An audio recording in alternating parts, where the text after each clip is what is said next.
Waste ಆಗ್ತಾ ಇದೆಯಾ ಅಂತ ಅನಿಸ್ತಾ ಇದೆ.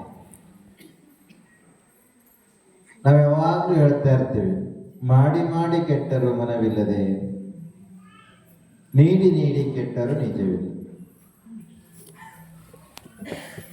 ನಮ್ಮ ಅರಣ್ಯವರು ನೇರವಾಗನೇ ಹೇಳ್ಬಿಟ್ರು, ಸ್ವಾಮೀಜಿಯವರು ಊಟ ಕೊಟ್ಟಾರೆ, ತಿಂಡಿ ಕೊಟ್ಟಾರೆ, ಎಲ್ಲ ಕೊಟ್ಟಾರೆ, ಆದರೆ ಹೇಗೆ ಬದುಕಬೇಕು ಅನ್ನೋದನ್ನ ಕಲಿಸೋದ್ರಲ್ಲಿ ವೀಕ್ ಆಗಿದ್ದಾರೆ ಅಂತ. ನಮಗೂ ಅದು ಸತ್ಯ ಅಂತ ಅನಿಸ್ತಾ ಇದೆ. ಯಾಕೆ ಅಂತಂದ್ರೆ ಸುಮಾರು ಒಂದು 15-16 ವರ್ಷದಿಂದ ನಿರಂತರವಾಗಿ ನಾವು ಭಾಷಣ ಮಾಡ್ತಾ ಇದ್ದೀವಿ. ಹಾಗಾದ್ರೆ ಸ್ವಾಮೀಜಿ ನಿಮ್ಮ ಮಾತು ನನಗೆ ಬಹಳ ಇಷ್ಟ ಆಯಿತು ಅಂತ ಹೇಳಿದವರು ಸಾವಿರಾರು ಜನ ಇದ್ದಾರೆ. ಆದರೆ ಸ್ವಾಮೀಜಿ ಎಲ್ಲ ಬಿಟ್ಟು ಬಂದು ನಿಮ್ಮ ಸೇವೆ ಮಾಡ್ಕೊಂಡಿರ್ತೀನಿ ಅಂತ ಹೇಳಿದ್ರು ಒಬ್ರು ಇಲ್ಲ. ಏನೇನೆ ಮಾತು ಬಹಳ ಇಷ್ಟ ಆಗಿದೆ, ಆದರೆ ಸೇವೆ ಮಾಡಕ್ಕೆ ಯಾರಿಗೂ ಇಷ್ಟ ಆಗಿದೆ ಏನೋ ಅಂತ. ಅದ್ರ ಅರ್ಥ ಏನು? ಅವಳು ಹೇಳ್ತಾ ಇದ್ದಲ್ಲ, ಏನು ಗುರುಗಳು ಯಾರು ಅಂತ ಕೇಳಿದ್ರು ಅವರು. ಗುರು ಅಂತ ಯಾರು ನೀವು ಹೇಳ್ತೀರಿ ಅಂತ ಅನ್ಕೊಂಡಿದ್ವಿ. ಏನಂತ? ಗುರುಗಳು ಅಂತಂದ್ರೆ ಸೀಟ್ ಕೊಡ್ಸೋರು, ಗುರುಗಳು ಅಂತಂದ್ರೆ ಇನ್ಫ್ಲುಯೆನ್ಸ್ ಮಾಡೋರು, ಗುರುಗಳು ಅಂದ್ರೆ ಸಾಲ ಕೊಡೋರು, ಗುರುಗಳು ಅಂದ್ರೆ ಸಾಲ ತಗೊಳ್ಳೋರು. ಇದನ್ನಾರು ಹೇಳ್ಬೇಕಾಗಿತ್ತು ಅಟ್ಲೀಸ್ಟ್ ನೀವು, ಅಲ್ವಾ? ಆಧ್ಯಾತ್ಮಿಕದ್ದು ಹೋಗ್ಲಂತ ಗಾಳಾಗೇನಾರ ಚಂದನ. ಅದು ಅವ್ರು ಹೇಳಿದ್ದು ಆತ್ಮ ಜ್ಞಾನ ಅಷ್ಟು ಸುಲಭವಾದ ಮಾತಲ್ಲ. ನೀವು ಇದನ್ನಾರು ಹೇಳಿದ್ರೆ ಹೋಗ್ಲಿ, ನಮ್ಮ ಜೀವನ ಸಾರ್ಥಕತೆ ಆಗಿತ್ತು, ಸಾಲ ಕೊಟ್ಟಿದ್ದಾರೆ ಸಾರ್ಥಕತೆ ಆಗೋದು. ನೀವು ಅದನ್ನು ಹೇಳಲಿಲ್ಲ, ಹೋಗ್ಲಿ ಅಂತ. ಅಂದ್ರೆ ನಾವು ಏನನ್ನ ಕೇಳ್ತೀವಿ ಅದು ಆಚರಣೆಗೆ ಬರ್ತಿಲ್ಲ. ನಾವೇನೇನು ಹೇಳ್ತೀವಿ ಅದು ಯಾವುದೂ ಕೂಡ ನಮ್ಮ ಜೀವನಕ್ಕೆ ಅಳವಡಿಸ್ಕೊಳ್ಳಿಕ್ಕೆ ಸಾಧ್ಯತೆ ಆಗ್ತಿಲ್ಲ. ಇದಕ್ಕೆ ಮಾಯೆ ಅಂತ ಕರೆದರು. ನಾವು ಸತ್ಯವನ್ನ ಮುಚ್ಚಿಡ್ತಾ ಇದ್ದೀವಿ. ಸತ್ಯವನ್ನ ಯಾರು ನಾವು ಒಪ್ಕೊಳ್ಳಿಕ್ಕೆ ಸಾಧ್ಯತೆ ಆಗ್ತಿಲ್ಲ.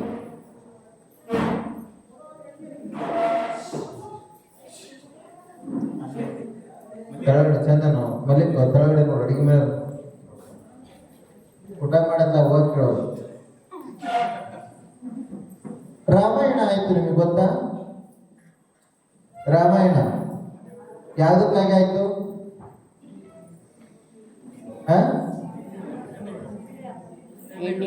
ಸತ್ಯವನ್ನ ಮುಚ್ಚಿಟ್ಟಿದ್ದಕ್ಕಾಗಿ. ಗೊತ್ತಿರಲಿಲ್ಲ ಮಾಯದ ಜಿಂಕೆ ಅಂತ, ಗೊತ್ತಿರಲಿಲ್ಲ ನೋಡಿ. ಸೀತೆಗೆ ಮಾಯದ ಜಿಂಕೆ ಇದು ಅಂತ ಗೊತ್ತಾಗಿದ್ರೆ, ಅಥವಾ ಇದು ಸತ್ಯ ಅಲ್ಲ ಅಂತ ಗೊತ್ತಾಗಿದ್ರೆ ರಾಮಾಯಣ ಆಗ್ತಿತ್ತೇನೋ? ಇದರಗಡೆ ಜಿಂಕೆ ಬಂತು, ಅದು ಬೇಕು ಅಂತ ಇಷ್ಟಪಟ್ಟು ರಾಮಾಯಣ. ಅದೇ ಸೀತೆ ಇದು ಮಾಯೆ, ಇದು ಕಾಡು. ಈ ಕಾಡಿನ ಒಳಗಡೆ ಬಂಗಾರದ ಜಿಂಕಿ ಹೇಗೆ ಬರಲಿಕ್ಕೆ ಸಾಧ್ಯತೆ ಇದೆ? ಅದು ನನ್ನ ಮನೆಯ ಮುಂದೆ, ನನ್ನ ಗುಡಿಸಲ ಮುಂದೆ ಅಂತ ಅವಳೇನಾದ್ರೂ ಒಂದಿಷ್ಟು ಜ್ಞಾನ ಮಾರ್ಗದಲ್ಲಿ ಯೋಚನೆ ಮಾಡಿದ್ರೆ ರಾಮಾಯಣನ ಆಗ್ತದೆ. ಅವಳು ಯೋಚನೆ ಮಾಡಿದ್ಲು ಏನು ಅಂತಂದ್ರೆ, ಇದು ಬೇಕು, ಇದು ಸತ್ಯ ಅಲ್ಲ, ಇದು ಬೇಕು ಅಂತ ಶುರು ಮಾಡಿಕೊಂಡು ರಾಮಾಯಣ. ನಮ್ಮ ಪ್ರತಿಯೊಬ್ಬರ ಜೀವನದಲ್ಲೂ ಯಾಕೆ ದುಃಖಗಳಾಗ್ತವೆ ಅಂತಂದ್ರೆ ನಾವ್ಯಾರು ಸತ್ಯವನ್ನ ಹಿಡಿದಿಲ್ಲ, ಸತ್ಯದ ಮಾರ್ಗವನ್ನು ನಾವ್ಯಾರು ಅನುಸರಿಸ್ತಾ ಇಲ್ಲ. ಅದಕ್ಕೆ ಬಹಳ ದುಃಖಗಳು ಬರ್ತವೆ. ನಾವು ಬೆಳಗ್ಗೆ ಇದ್ರ ಬಗ್ಗೆನೇ ಹೇಳಿದ್ವಿ. ಈಗ ಎರಡನೇವ್ರು ಹೇಳಿದ ಮೇಲೆ ನಿಮ್ಮ ಸಂಘದ ಬಗ್ಗೆ ಹೇಳೋದು, ಸಾಲದ ಬಗ್ಗೆ ಹೇಳೋದು, ಕಾರ್ಪುಡಿ ಬಗ್ಗೆ ಹೇಳೋದು, ಉಪ್ಪಿನಕಾಯಿ ಬಗ್ಗೆ ಹೇಳೋದು, ರೊಟ್ಟಿ ಬಗ್ಗೆ ಹೇಳೋದು, ಯಾವ್ದ್ರ ಬಗ್ಗೆ ಹೇಳೋದು? ಈಗ ಏನೋ ಆತ್ಮದ ಬಗ್ಗೆ ಹೇಳೋದು. ಆತ್ಮದ ಬಗ್ಗೆ ಹೇಳಕ್ ಹೋದ್ರೆ ಉಪ್ಪಿನಕಾಯಿ, ರೊಟ್ಟಿ ಇವೆಲ್ಲ ಬಿಟ್ಬಿಡ್ಬೇಕು. ಬೇಡ, ಉಪ್ಪಿನಕಾಯಿ ಹಬ್ಬದ ಬಗ್ಗೆ ಹೇಳೋಣ ಅಂತಂದ್ರೆ ಆತ್ಮವನ್ನು ಬಿಡಬೇಕು. ಇವತ್ತೇ ಡಿಸೈಡ್ ಆಗ್ಬೇಕು. ಯಾವುದು ಹೇಳೋದು? ಇದು ಸನ್ಯಾಸಿಗಳಿಗೆ ಬಹಳ ಕಷ್ಟ ಇದೆ. ಯಾಕೆ? ಈಗ ಅದರಲ್ಲೂ ವಿಶೇಷವಾಗಿ ಇತ್ತೀಚಿನ ಸನ್ಯಾಸಿಗಳು ಹೇಗಾಗಿದ್ದಾರೆ ಅಂತಂದ್ರೆ, ಒಂದು ಕಡೆ ಶಾಲೆ ಕಾಲೇಜುಗಳನ್ನು ಮೇಂಟೈನ್ ಮಾಡಬೇಕು, ಇನ್ನೊಂದು ಕಡೆ ಸಮಾಜವನ್ನ ಹಿಡಿದಿಟ್ಕೊಳ್ಬೇಕು, ಇನ್ನೊಂದು ಕಡೆ ಅವರ ಆತ್ಮ ಸಾಧನೆಯನ್ನು ಮಾಡಬೇಕು. ಇವು ಮೂರನ್ನು ಮಾಡೋದು ಬಹಳ ಕಷ್ಟ ಇದೆ. ಇವು ಮೂರು ಒಟ್ಟಿಗೆ ತಗೊಂಡು ಹೋಗಕ್ಕೆ ಆಗೋದೇ ಇಲ್ಲ. ಇದು ಯಾವ್ದಾದ್ರು ಒಂದು ಬಿಡಬೇಕಾಗುತ್ತೆ. ಆದ್ರೆ ನಾವು ಮೂರನ್ನೂ ಮಾಡ್ತೇವೆ ಅಂತ ಹೊರಟ್ರೆ ಅದು ಅತ್ಯಂತ ಬ್ಯಾಲೆನ್ಸ್ ಆಗುತ್ತೆ. ನಾವು ಯಾವುದರಲ್ಲೂ ಪರಿಪೂರ್ಣರಾಗಲಿಕ್ಕೆ ಸಾಧ್ಯತೆ ಆಗುತ್ತೆ. ಯಾವ್ದಾದ್ರೂ ಒಂದು ಬಿಡಬೇಕು ಅಥವಾ ಇಲ್ಲ ಒಂದು ಹಿಡಿಬೇಕು. ಈ ಇದರಲ್ಲಿ ಬಿಡ್ಲಿಕ್ಕೆ ಸಾಧ್ಯತೆ ಇದೆಯಾ ಅಂತ ನಾವು ಯೋಚನೆ ಮಾಡ್ತಾ ಇದ್ವಿ. ಅದಕ್ಕೆ ಅಂದರೆ ನಾವು ಒಂದು ಲಿಮಿಟೇಷನ್ ಏಜ್ ಮತ್ತು ಟೈಮನ್ನು ಇಟ್ಕೊಂಡಿದ್ದೇವೆ. ಹಾಗಾಗಿ ನಮ್ಮ ಬ್ರಹ್ಮಕುಮಾರಿ ಆಶ್ರಮದವರು ಇವರೆಲ್ಲರೂ ನಮ್ಮ ಹೆಸರು ತುಂಬಾ ಆತ್ಮೀಯರಿದ್ದಾರೆ. ಎಲ್ಲ ಅಕ್ಕಂದಿರು ಅವ್ರ ಮಹಿಳೆಯರು, ನೀವು ಹೊತ್ತರಲ್ಲಿ ನಿಮ್ಗೆ ಹೇಳಿದ್ದೀವಿ ಅನ್ಸುತ್ತೆ, ಅವ್ರು ಎಂತೆಂಥ ಸಾಧನೆ ಮಾಡಿದ್ದಾರೆ ಅಕ್ಕಂದಿರು ಮಹಿಳೆಯರು ಅಂತಂದ್ರೆ, ಪರಮಾತ್ಮನ ಬಗ್ಗೆ, ಧ್ಯಾನದ ಬಗ್ಗೆ ಬಹಳ ಶ್ರೇಷ್ಠವಾದಂಥ ಜ್ಞಾನವನ್ನು ಸಂಪಾದನೆ ಮಾಡಿದ್ದಾರೆ. ಇವತ್ತು ನೀವು ಮೌಂಟ್ ಅಬು ಅಂತ ಇದೆ ರಾಜಸ್ಥಾನದಲ್ಲಿ, ನಾವು ನೋಡಿದ್ರೆ ಅನಿಸುತ್ತೆ, ಅಲ್ಲಿ ಅತ್ಯಂತ ಮಹಿಳೆಯರು ಸುಮಾರು 180 ದೇಶಗಳು ಅಂತ ಅನ್ಸುತ್ತಲ್ಪ, 180 ದೇಶಗಳಲ್ಲಿ ಸಾವಿರಾರು ಬ್ರಾಂಚ್ಗಳನ್ನು ಮಾಡಿದ್ದಾರೆ. ಆ ಸಾವಿರಾರು ಬ್ರಾಂಚ್ಗಳು ನಡೆಸ್ತಾ ಇರುವಂಥವ್ರು ಮಹಿಳೆಯರು. ನೀವು ಯಾವ ತಾಲೂಕಿಗೆ ಹೋಗ್ರಿ, ಯಾವ ಹೋಬಳಿಗೆ ಹೋಗ್ರಿ, ಅಲ್ಲೊಂದು ಕೇಂದ್ರ ಮಾಡಿದ್ದಾರೆ. ಇವತ್ತು ನಮ್ಮ ಬೇಲೂರು ಅಂತ ಕೇಂದ್ರದಲ್ಲಿ ನೀವು ಯಾವ ಊರಿಗೆ ಹೋಗ್ರಿ, ಅಲ್ಲೊಂದು ಕೇಂದ್ರ ಮಾಡಿದ್ದಾರೆ. ಅವನ್ನೆಲ್ಲ ನಡೆಸ್ತಾ ಇರುವಂಥವ್ರು ಯಾರು? ಮಹಿಳೆಯರು. ಯಾವುದರಿಂದ ಅಂದ್ರೆ ಧ್ಯಾನದಿಂದ, ಯೋಗ. ನಾವು ಯೋಚನೆ ಮಾಡ್ತಾನೆ ಇಲ್ಲ, ಇದರಿಂದ ಇಂಥದ್ದೊಂದು ಸಾಧನೆ ಮಾಡಬಹುದಾ ಅನ್ನುವಂಥ ಕಲ್ಪನೆನೂ ಕೂಡ ನಮಗೆ ಮಾಡ್ಲಿಕ್ಕೆ ಸಾಧ್ಯತೆ ಆಗ್ತದೆ. ಈಗ ನಾವು ಯೋಚನೆ ಮಾಡಿ, ನಿಮಗೆ ಯಾವುದು ಶ್ರೇಷ್ಠ ಅಂತ ಬೇಕು? ಜೀವನಕ್ಕೆಲ್ಲವೂ ಬೇಕು, ಆದರೆ ಮನೆಗೆ ಉಳಿಯುವುದು ಯಾವುದು? ಉಳಿಯುವುದು ಯಾವುದು ಕೊನೆಗೆ?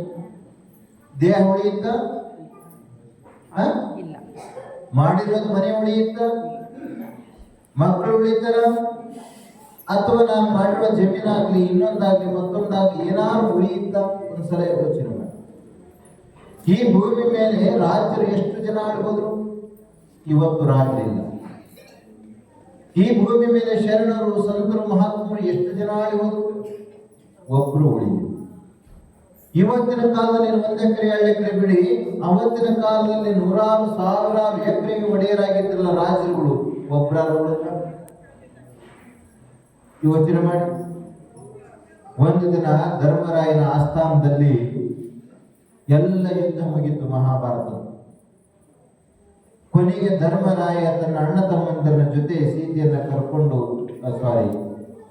ಯಾರು? ದ್ರೌಪದಿಯನ್ನ ಕರ್ಕೊಂಡು ಆಸ್ಥಾನಕ್ಕೆ ಬರ್ತಾನೆ. ಹೀಗೆ ಧರ್ಮರಾಯ ಸಿಂಹಾಸನ ಮೇಲೆ ಕುಂತಿರ್ತಾನೆ. ಒಂದು ವಯಸ್ಸಾದಂತ ಮುದುಕಿ ಬರ್ತಾನೆ. ವಯಸ್ಸಾದಂತ ಮುದುಕಿ ಬಂದು ಕೇಳ್ತಾಳೆ, ಧರ್ಮರಾಯನೇ, ನಿನಗೆ ಈಗ ಸಂತೋಷ? ಬಹಳ ಒಳ್ಳೆ ಮನುಷ್ಯ ಧರ್ಮರಾಯ. ಸುಮ್ಮನೆ ಮೌನವಾಗಿ ಸುಮ್ಮನೆ ಕೂರ್ತಾನೆ. ಆ ಅಜ್ಜಿ ಮುಂದುವರೆದು ಹೇಳ್ತಾಳೆ, ಧರ್ಮರಾಯನೇ, ರಾಜ್ಯಭಾರವನ್ನು ಮಾಡಲಿಕ್ಕೆ ಕೂತ್ಕೊಂಡಿದೀಯಾ, ಆದರೆ ನಿನಗೆ ಸತ್ಯ ಗೊತ್ತಾ? ಯಾರನ್ನದ ರಾಜ್ಯಭಾರವನ್ನ ಆಳ್ತಾ ಇದೆ? ಯಾರು ಮಾಡ್ತೀನಿ?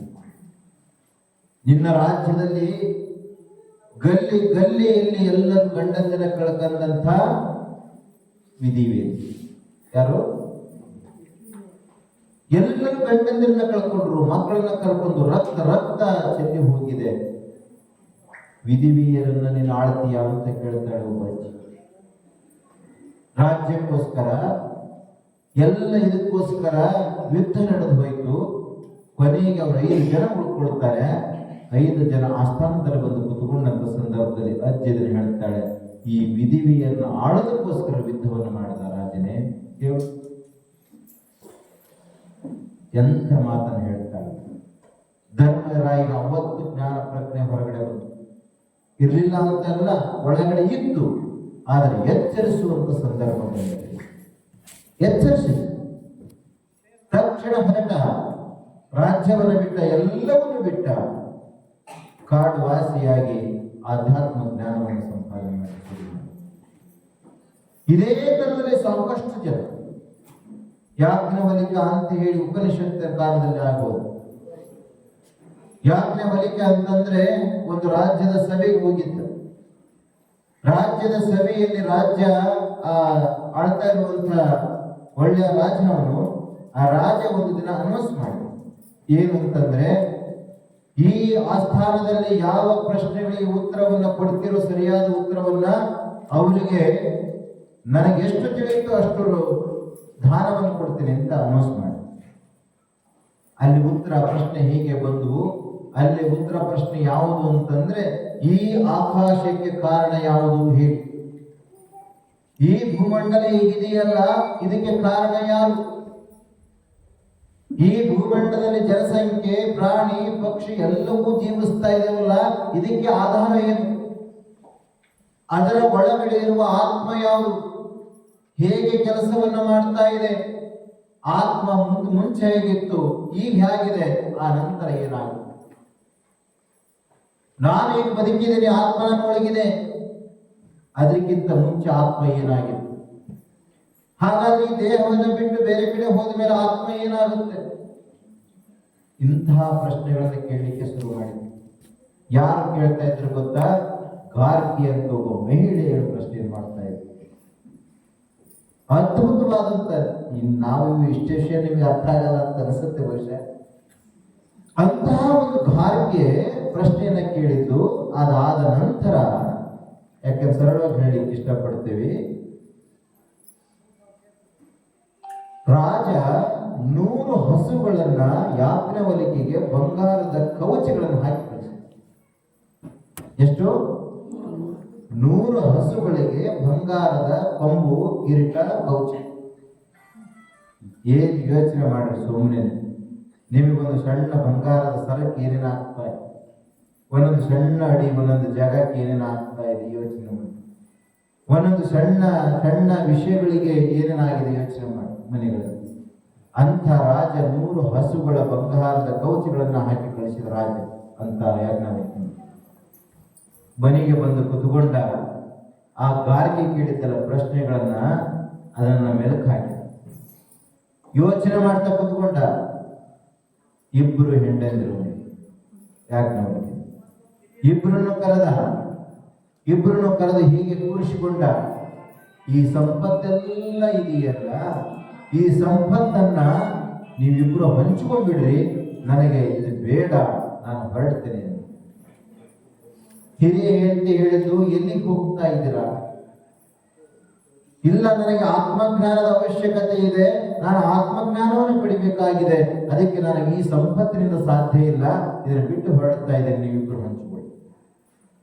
ಆವಾಗ ಹಿರಿಯ ಹೆಂಡತಿ ಹೇಳ್ತಾಳೆ, ಯಾವ ಈ ಜಗತ್ತಿನ ಒಳಗಡೆ ಪ್ರತಿಯೊಬ್ಬ ಮನುಷ್ಯನು ಯಾವುದಕ್ಕೋಸ್ಕರ ಹೋರಾಡ್ತಾ ಇದ್ದಾನೋ, ಯಾವುದು ಬೇಕು ಅಂತ ಜೀವನವನ್ನು ಸಾಗಿಸ್ತಾ ಇದ್ದಾನೋ, ಯಾವ ಸಂಪತ್ತಿಗೋಸ್ಕರ ತಾನು ಬದುಕಿದಾನೋ ಅದೆಲ್ಲವೂ ನಮ್ಮ ಮನೆಯಲ್ಲಿದೆ, ಇದನ್ನ ಬಿಟ್ಟು ನೀವು ಹೋಗ್ತೇವೆ ಅಂತೀರಲ್ಲ, ಹಾಗಾದ್ರೆ ಇದಕ್ಕಿಂತ ಶ್ರೇಷ್ಠನ ಕೇಳ್ತಾಳೆ. ಹೀಗೆ ಪ್ರಶ್ನೆಯನ್ನು ಮೊದಲನೇ ಹೇಳಿ. ಅವಾಗ ಅವನು ಹೇಳ್ತಾನೆ, ಹೌದು, ಇದಕ್ಕಿಂತ ಶ್ರೇಷ್ಠ ಯಾವುದು ಉಳಿಯಿತ್ತು, ಈ ದೇಹ ಹೋದ ಮೇಲೂ ಯಾವುದು ಉಳಿಯಿತ್ತು, ಈ ದೇಹ ಹೋದ ಮೇಲೆ ಯಾವುದು ಶಾಶ್ವತವಾಗಿ ನೆಲೆಸುತ್ತೋ, ಯಾವುದರಿಂದ ಈ ದೇಹ ಬದುಕಿದೆಯೋ ಅದನ್ನೆಲ್ಲ ಕಂಡುಕೊಳ್ಳಬೇಕು ಅಂತ ನನಗೆ ಆಸೆ ಆಗಿದೆ, ಹಾಗಾಗಿ ನಾನು ಹೊರಡಬೇಕಾಗಿದೆ, ನೀವಿಬ್ರು ಪಾಲ್ ಮಾಡ್ತೀವಿ. ಅವಾಗ ಹಿರಿಯ ಹೆಂಡತಿ ಹೇಳ್ತಾಳೆ, ಹಾಗಾದ್ರೆ ಯಾವುದು ಇದೆಲ್ಲ ಸಂಪತ್ತಕ್ಕಿಂತ ಅದು ದೊಡ್ಡ ಸಂಪತ್ತು ಅಂತ ನೀವು ಅನ್ಕೊಂಡಿದ್ದೀರೋ, ಹಾಗಾದ್ರೆ ಇದು ನಿಮಗೆ ಬೇಡ ಅಂತ ನೀವು ಅನ್ಕೊಂಡಿದ್ದೀರೋ, ನೀವು ಬೇಡ ಅಂತ ಬಿಟ್ಟಿದ್ದನ್ನ ನಾನು ತಗೊಂಡ್ರೆ ನನಗೆ ತಿಳ್ಕೊಳ್ಳೋದು ಯಾವಾಗ, ನಾನು ನಿಮ್ಮ ಜೊತೆ ಬರ್ತೇನೆ ಅಂತ ಹೇಳಿ ಆ ಯಾಜ್ಞವಲ್ಕ್ಯರ ಜೊತೆ ಹೋಗ್ತಾಳೆ. ಹೋಗಿ ಒಂದು ದೊಡ್ಡದಾದ ಅರಣ್ಯದ ಒಳಗಡೆ ಕೂರಿಸಿಕೊಂಡು ಯಾಜ್ಞವಲ್ಕ್ಯ ಉಪದೇಶವನ್ನು ಪ್ರಾರಂಭ ಮಾಡ್ತಾನೆ. ಆ ಉಪದೇಶನೇ ಬೃಹದಾರಣ್ಯ ಉಪನಿಷತ್ತಾಗಿ ಪರಿವರ್ತನೆ. ಯಾಕೆ ಈ ಮಾತನ್ನು ಹೇಳ್ತಾ ಇದೀವಿ ಅಂತಂದ್ರೆ, ತಾಯಿಯಿಂದ ನಾವು ಬೆಳಗಿನ ಹೇಳಿದ್ವಿ, ತಾಯಿ ಅಂದ್ರೆ ಅಷ್ಟು ಸುಲಭವಲ್ಲ. ತಾಯಿಯನ್ನು ಶಬ್ದ ಅಷ್ಟೊಂದು ಸಣ್ಣದಲ್ಲ. ಆತ್ಮ ಅನ್ನೋದು, ಜ್ಞಾನ ಅನ್ನುವಂಥದ್ದು ಅದಷ್ಟು ಸಣ್ಣ ಮಾತುಗಳಲ್ಲ. ನಮ್ಮ ಯಾವ ಭವಬಂಧನದಿಂದ ದೂರ ಇಡ್ಲಿ. ಅದಕ್ಕೆ ಬಸವಣ್ಣವರು ಹೇಳ್ತಾರೆ, ಯೋನಿ ಮುಖದೆ ಹುಟ್ಟಿ ಹುಟ್ಟಿ ಮಾನಗೆಟ್ಟೆ ಬಸವನಿಗೆ, ಹಲವು ಜನ್ಮ ಜಾತಿಗಳಲ್ಲಿ ತೊಳಲಿ ಬಂದೆ ಬಸವನಿಗೆ. ನಾವೆಲ್ಲ ಹುಟ್ಟಿದೇವಲ್ಲ, ಈ ಹುಟ್ಟಿರುವಂಥದ್ದು ಸುಮ್ಮನೆ ಅಲ್ಲ. ಇದು ಎಷ್ಟೋ ಜನ್ಮದ ಪಾಪಕ್ಕಾಗಿ ಬಂದಂತ ದೇಹ. ಈ ದೇಹವನ್ನ ನಾವು ತೀರಿಸಬೇಕಾಗಿದೆ, ಕರ್ಮಗಳನ್ನು ಕಳಿಬೇಕಾಗಿದೆ. ಆ ಕರ್ಮವನ್ನು ಕಳಿಬೇಕಾದ್ರೆ ಈ ಸಂಸಾರದಿಂದ ಸಾಧ್ಯ ಇಲ್ಲ. ಸಂಸಾರ ಅಂದ್ರೆ ಗಂಡ ಹೆಂಡತಿ ಮಕ್ಕಳು ಅಷ್ಟೇ ಅಲ್ಲ, ಅದಷ್ಟೇ ಯೋಚನೆ ಮಾಡಕ್ ಹೋಗ್ಬೇಡಿ. ಸಂಸಾರ ಅಂತಂದ್ರೆ ವ್ಯವಹಾರ, ವ್ಯಾಪಾರ, ಅಜ್ಞಾನ ಎಲ್ಲವೂ ಕೂಡ ಸಂಸಾರ. ಪ್ರಪಂಚ ಅಂದ್ರೆ ಈ ಎಲ್ಲವೂ ಕೂಡ ಇದಾವಲ್ಲ, ಇದೇ ಪ್ರಪಂಚ. ಈ ತರದ ಒಂದು ಜ್ಞಾನ ನಮ್ಮಲ್ಲಿ ಇದೆ ಅನ್ನುವಂಥದ್ದು ನಮಗೆ ಗೊತ್ತಾಗೋದು ಯಾವಾಗ ಅಂತಂದ್ರೆ, ಮನುಷ್ಯ ಆ ಜ್ಞಾನದ ಕಡೆ ಹೊರಟಾಗ ಮಾತ್ರ, ಆ ದಾರಿಯಲ್ಲಿ ಹೊರಟಾಗ ಮಾತ್ರ. ನಿಮ್ಮಲ್ಲಿ ದೀಪ ಇದೆ, ಆ ದೀಪವನ್ನು ನಾವು ಕಡೆಗಣಿಸ್ತೀವಿ. ಆ ದೀಪದ ಬೆಳಕು ಯಾವಾಗ ನಮಗೆ ಅದು ಗೊತ್ತಾಗುತ್ತಂದ್ರೆ, ಕತ್ತಲೆ ಆದಾಗ, ದೀಪ ಹಚ್ಚಿದಾಗ ದೀಪದ ಶ್ರೇಷ್ಠತೆ ಏನು ಅಂತ ಗೊತ್ತಾಗುತ್ತೆ.